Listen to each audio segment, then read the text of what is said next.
Welcome to Rock Solid, the Round Rock Business Leaders Podcast. Join your host, Bryan Eisenberg, as he explores the journeys of entrepreneurs and companies across Round Rock, Texas. From startups and nonprofits to large organizations, each guest shares their passion for doing business in this thriving community. Let's dive in. Hi, everybody. It's Bryan Eisenberg, and we're here at Rock Solid Round Rock, and I'm here with my friend Joe Austin.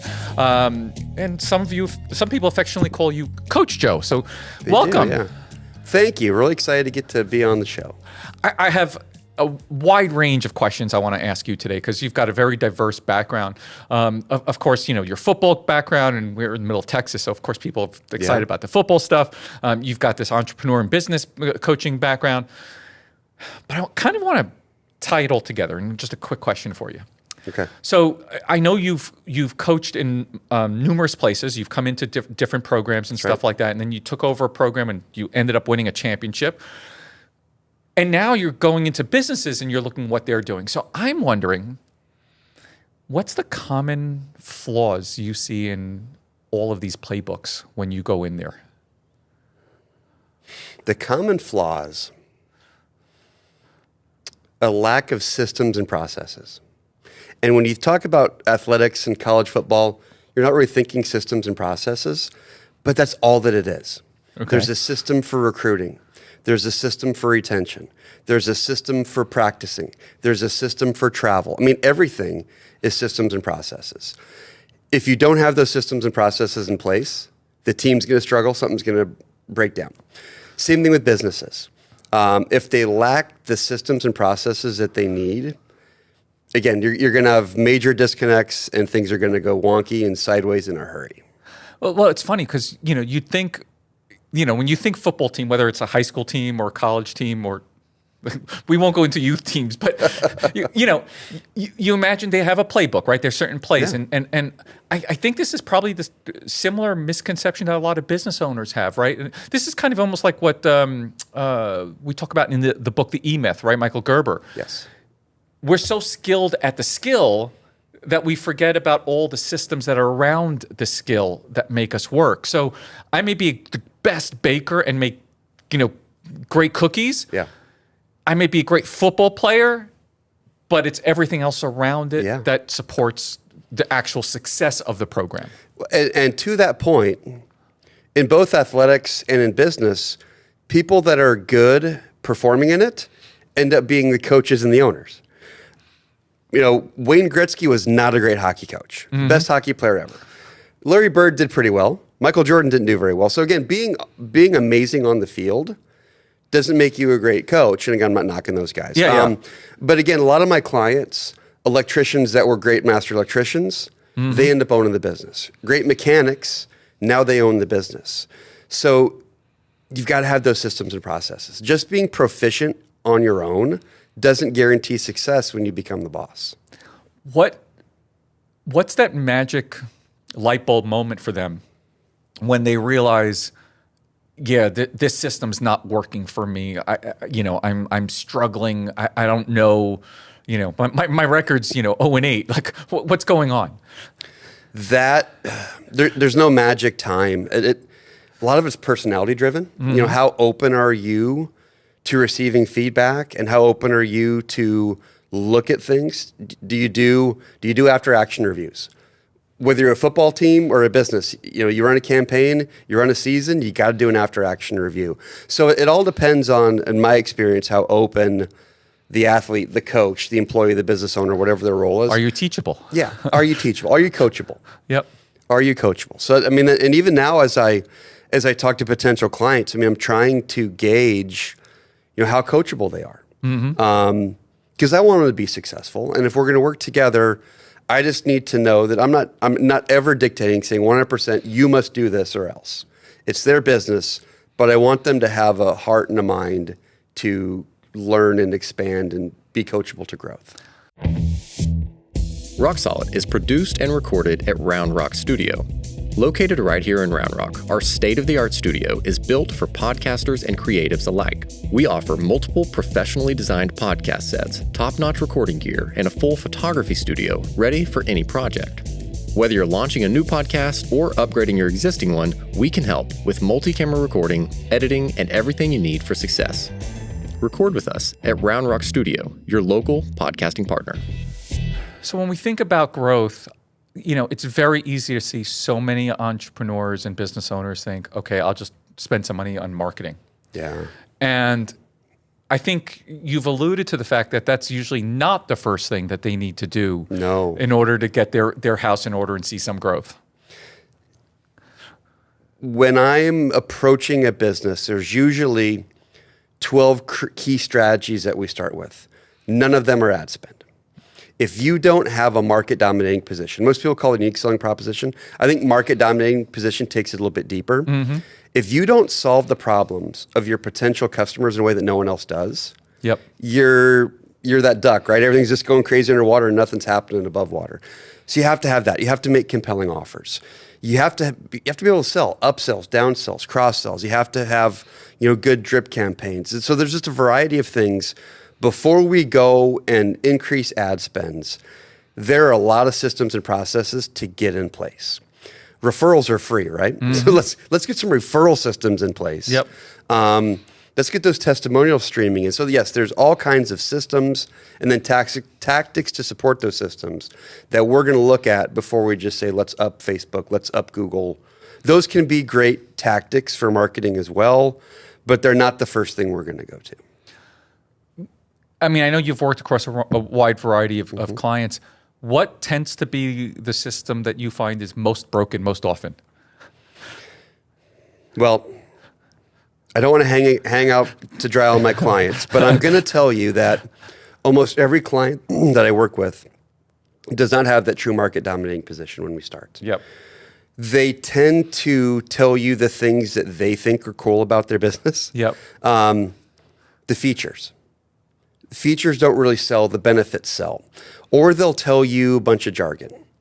We're family owned. We care. We have the greatest service. And I say, time out. What other company or industry doesn't say those exact same things? They all say we have the best service. They all say we're family owned. They all say we care. Do you know what I call that? What do you call it? They're wee-weeing all over themselves. I'm going to steal it. I'll give you credit, but I'm going to steal it. Please do. They're wee-weeing all over themselves. Yes, absolutely. Absolutely.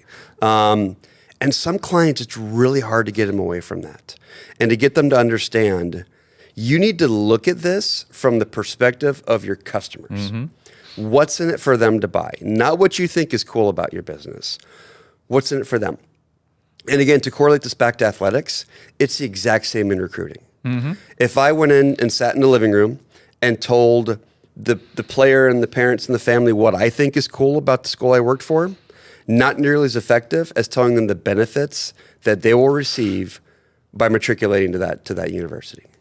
You have to totally look at it from the benefit perspective of your customers. One of my favorite movie clips of all time. Do you ever remember the movie Joe Dirt? And the fireworks scene. I remember it.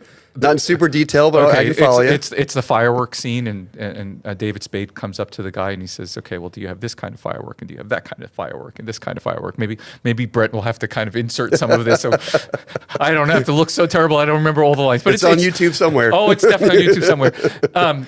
And then he goes, it doesn't matter what you like; it's what the consumer likes, right. And it's always about the customer story. Like, yes, know your story, but where it matters is where these stories overlap, where your story and their story combined, 1 + 1 make 3, and all they care about is the 3. Mm-hmm. Okay, because your one doesn't mean anything to them unless they can see the 3. Yeah, my go-to example for that now is, let's just pretend you're a plumber. Should I pull out my shirt? Yeah. When the nasty water is running all over your customer's floor, do they care that you can be there in 15 minutes, or do they care that you've been 25 years and you're family owned? Mm-hmm. They don't care about that stuff. They were looking for who can be there in 15 minutes and get the water to not run all over my floor. Yep, and do the right job. Right. Exactly. Simple enough. Let's go into the football, because obviously, that was a big part of your life. You did develop a championship team as well, and you played in different parts of the country, and then you finally decided to settle here. So let's talk about how that career kind of came about. So my sophomore year in college, I was the starting quarterback at a small school, St. Ambrose University, and I broke my back the 6th game of the year. Ouch. But I played the rest of the season. They went in, they took the front and side x-rays, and that didn't show the fracture. So we just treated it as a whatever, and I went and played. And so by the end of that season, one, I had to be out there for my team, right? Mm-hmm. There's no way that I was not going to be out there. And I also sprained my knee during the season. So there's weeks in the season where I would be on crutches from Sunday to Wednesday, practice Thursday, Friday, play Saturday, go back on the crutches, nursing my knee and my back. But I was going to be out there. By the end of that season, I was mentally worn out. To be burned out, you have to be on fire. I was on fire that season. Like, yeah, you were ashes at that point. Yes, I was ashes. And I needed back surgery. And so I transferred to Concordia University in St. Paul, Minnesota, where I met my wife. It was closer to my grandparents and my aunt and uncle. It just gave me a little bit of relief, but still a chance to hopefully continue with football. Couldn't do it. I missed a whole year, came back for the spring football game. I actually threw my last touchdown pass I ever threw in the spring football game was to my brother, cool. who was there as a grad transfer. But I had to transition into coaching. So my senior year in college, I became a student coach to keep my scholarship. Okay. And I emptied the trash cans. I glued molding around the floor, whatever they needed to keep my scholarship. I needed to do it. And then they invited me to be a graduate assistant coach. And those 2 years as a graduate assistant is where I really felt called to be a coach. And it became a blessing. At 24, I became the youngest offensive coordinator in the country. Mm-hmm. And then at 28, I became the youngest head coach in the country. Which I guess are a couple cool things to be able to say. And then I took the opportunity to come to Texas in 2012 to start the football program at Southwestern University. And I stayed there until I got to the point where at the end of 25 years, that was good. That's a taxing lifestyle to be. If folks think about, the programs they follow, there's not too many head coaches that are head coaches for 18 years. Yeah. 18 years as a college football head coach. Even though, I'm not at Alabama or Texas or A&M, it's still plenty of hours, plenty of stress, lots of driving, lots of caring for other people, other people's kids. Yeah. There are two things that you just said. I just want to hit on real quickly because I'm hearing a common theme even with my son. He was at school, he slipped on a baseball mound, was hurt, he felt it. He played the whole year because he wasn't going to let his team down in pain. He got a little relief when he came back for the break. Went back to school 2 weeks later. He was back in pain. Again, pitched through the whole thing. Now it's taken over a year to just get him out of pain, kind of feeling better. And I think this is a good warning for all athletes, period. When you get hurt and you're hurt, walking on crutches is not normal. Not normal. If you're sitting in pain, you're a 20-something-year-old kid, 19-year-old, it's not normal. Like, you need to go find solutions first. Like, the sport comes second, unfortunately. Like, you have a balance there. Okay, so I think that's an important one. I want to make sure parents don't miss that. But you spent all those years, raising other people's kids. I did. And we talked about it, right? You wanted to be a family man and what that meant, what that means. And whether you're a football coach or not, even if you're an entrepreneur, I struggled with that. My brother and I built a big agency. I ballooned up to 277 pounds. I couldn't be as present for my kids. And it was my son, Sammy, in baseball. And I was like, how do I keep up with this kid? He's going to outrun me. That inspired me to make that change. And so what was that moment? It wasn't just that, okay, you hit 18 years. But what was that moment that made you say, okay, I'm done. I've got to refocus the values of my life? There were a couple key moments. One moment was when my daughter came home from swim practice and said, hey, Dad, you've never been to one swim meet because you're always with the football boys. I mean, that is a dagger, right? Ouch. And to frame that, I'm always coaching my athletes to be good husbands and be good fathers. Like, I want that to be an outcome of our program. Yep. The thing I'm proudest of for my time as a head coach, and all the years as a head coach, every senior graduated. Yep. Every single one of them. And I think that's a job well done. That's the mission accomplished. But I'm not being there for my daughter. And then my pardon me, my parents lived in Iowa still. It's where I grew up. And my dad needs some more help. He needs some care, and my mom does it all. My brother's there, and he helps a lot, and his girlfriend helps a lot as well. But I need some more flexibility. I need to be able to be there. I mean, I was just there for 2.5 weeks trying to be helpful. I don't know if I accomplished it or not, but I was trying to be helpful. So yeah, those are two events. I realized that my daughter needed more of my time. My parents probably need more of my time. And of course, my wife would never say it, but she deserved more of my time as well. She was 6-7 months a year being a single mom while I was off. And Recruiting, traveling. Yeah, I mean, I don't say this that I regret it, but raising other people's kids. Yeah.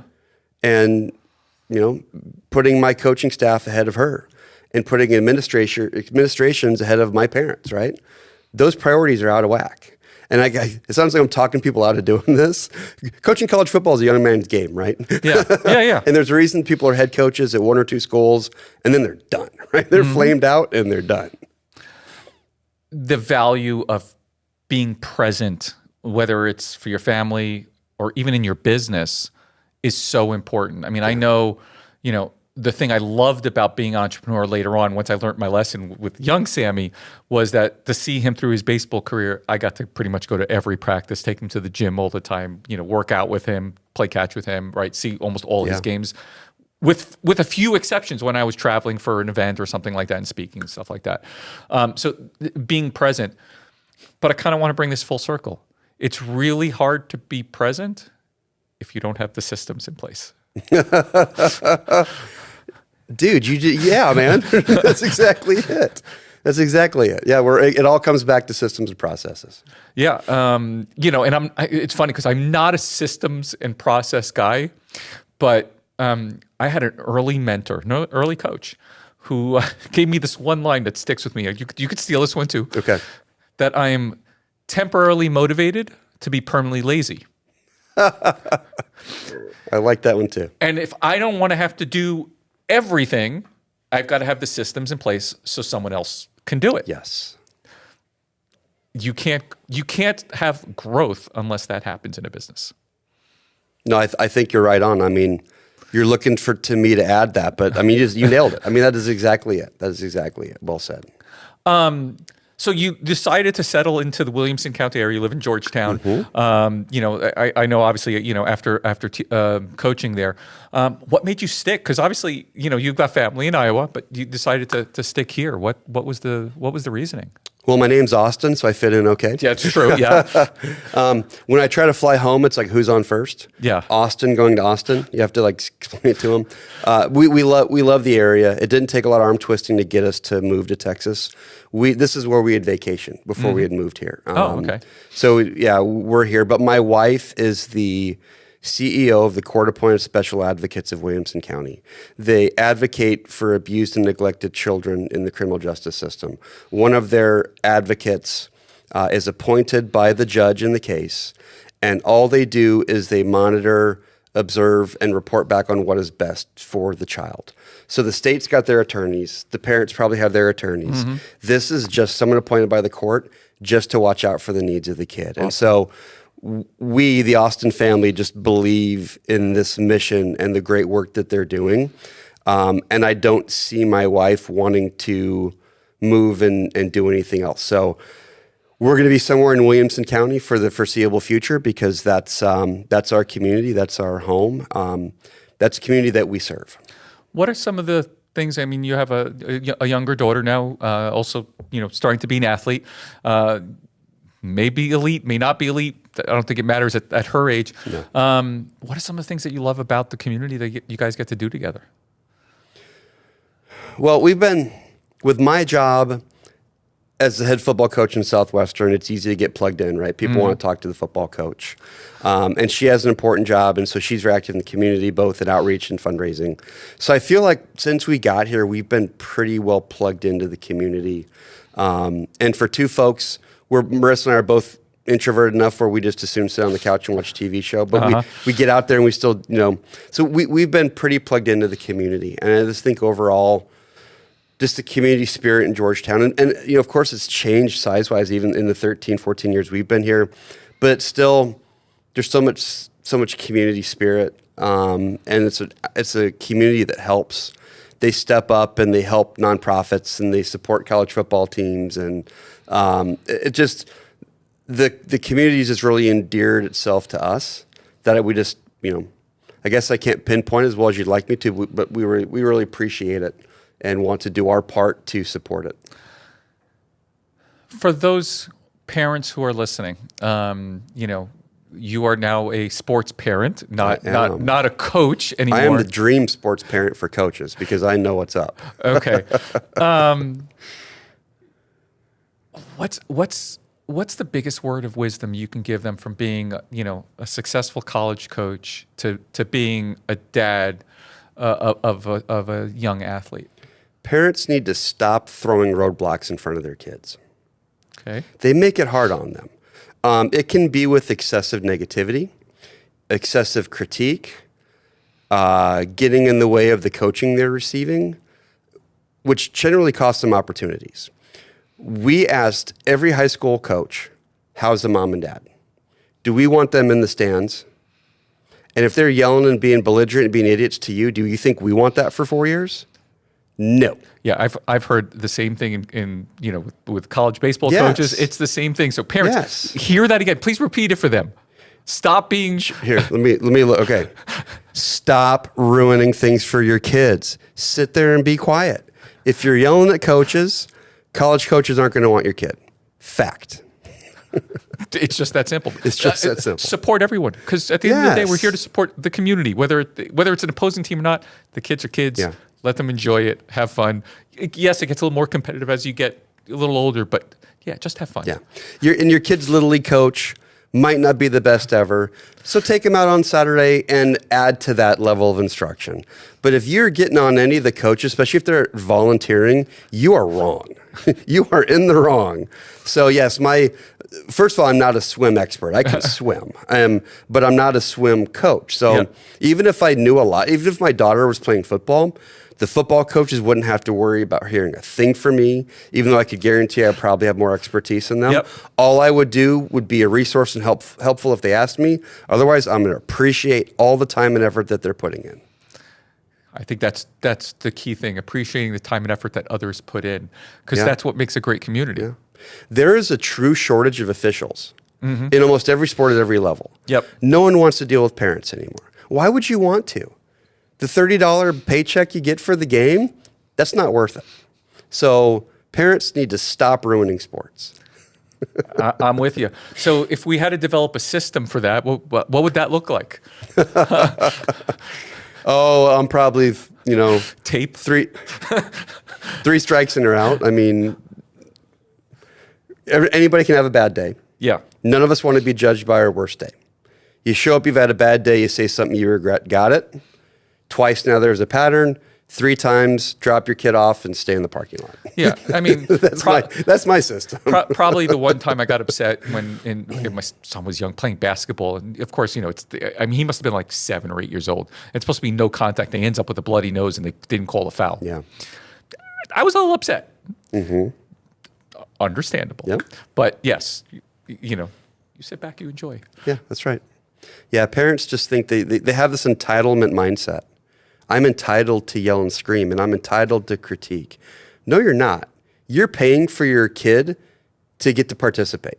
That is it. You're not entitled to anything further. If people want to reach out to you, they have more questions, either as a former coach or someone looking to understand more about the systems and procedures in their business, what's the best way that they can find you? Everything is through the website, CJAstrategy.com. My business is CJA Business Strategy, short for Coach Joe Austin. All my socials are on there. All my content's on there. Contacting me, free consultations and meetings. Happy to help anyone. So yeah, CJAstrategy.com is the best way to find me. Awesome. Thank you so much for your time today. Thank you. I think you definitely threw a touchdown pass on that last. I appreciate it.